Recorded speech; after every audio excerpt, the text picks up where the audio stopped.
Good afternoon. My name is Roger Williams, and I live on Amazon First Nations.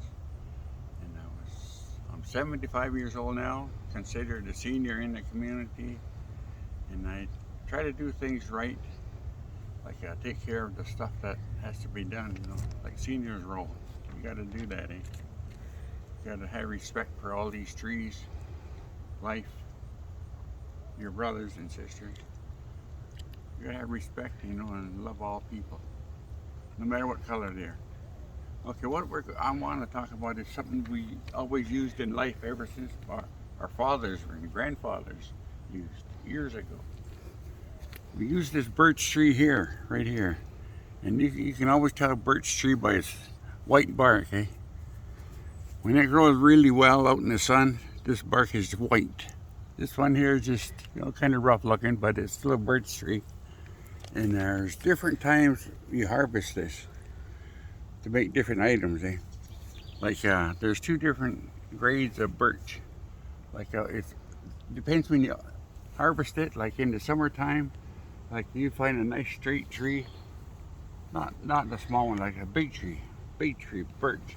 And you cut it all the way up like that. All the clear stuff like that. Then you use a wooden chisel, like to just pry it nice and loose. And it'll gradually peel right around. What time of the season do you do that? And there's two different seasons to harvest it. Like in the summertime, they call it summer birch. You harvest it in June. And the birch comes right off the tree. Nice, don't rip. And the other time is in the fall time. And that's the birch they use for making canoes or big items. They made housing with it. Tied it on the outside of the houses after they build a framework out of saplings.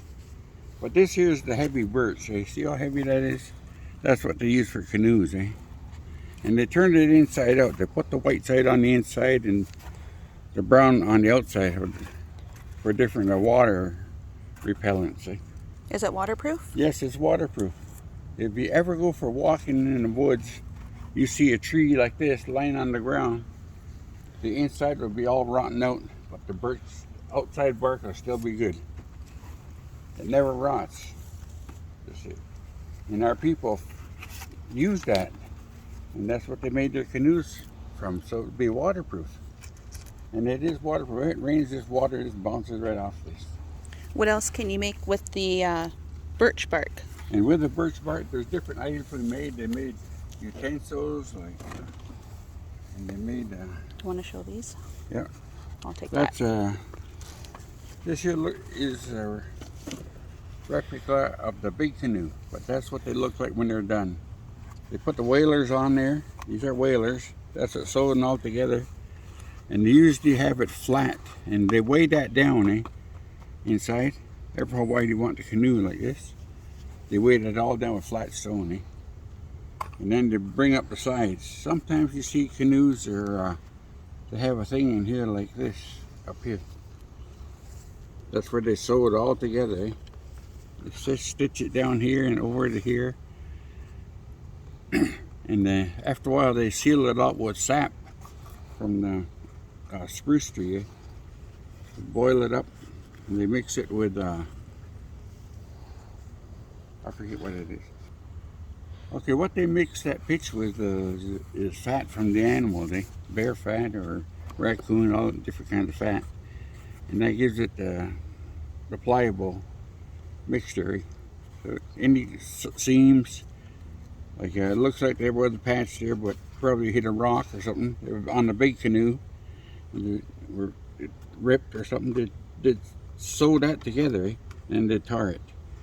And all the ends, they tar all those. They put another wood in there, piece of wood in there to give it strength, like this. Oh, like pine this. pitch. Yeah. Mm-hmm. And, they put seats in there. All depends how the length they make this. It all depends what size of tree they took the bark from. I've seen some canoes in different museums up to 20 feet long or further. Hmm. And the one had the opportunity to help make one time, and I think it was 12 foot. But they come out real nice, and So we'll talk about what other stuff we made. And make baskets like this. We turn the bark inside out, eh? And, we do drawings on them, scratch them all in, and make lids for them. And we use ours for storing medicine, eh? We got a few more in the house that we use. And it's a good, strong box. It'll last forever. I don't know how old this one is. It's got to be 12, 15 years old now. Well, it's in good shape. Yeah. And one other thing I come across is they made moose calls. They put the bark inside, and this here's the inside of the bark, and that's the outside where the white is. And this here was made with summer bark. Not too heavy, good to carry around. And if there was moose in the bush, I'd show you how to call them out.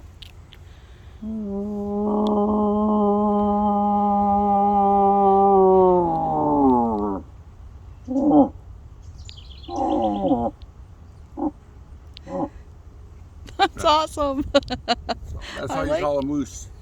And I did it. I called out some big moose like this with that. My brother was with me one time. I shot this great big bull. He was horns like this. I called him out of the bush. He come right out, and I shot him right there.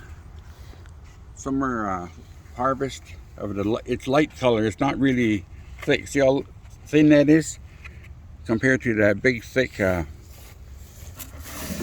See the difference? Summer, winter. Oh, winter yeah. harvest. Yeah. Right. So they harvest this one here in end of September, eh? Around that time. And there's lots of nice trees way up north, but you got to go a long ways, eh? And walk a long ways in the bush. There's usually the ones out near the walkway, the roads, inside roads or logging roads. They already harvest, so you got to go in deeper into the woods. Okay, I'm doing all this teachings for a young class, about 5, 6 year old, eh? And I just want to thank them for listening to me.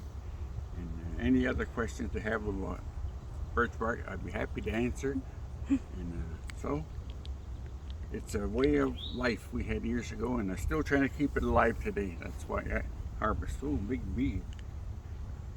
So, okay, that's all I have to say today. You guys have a good day.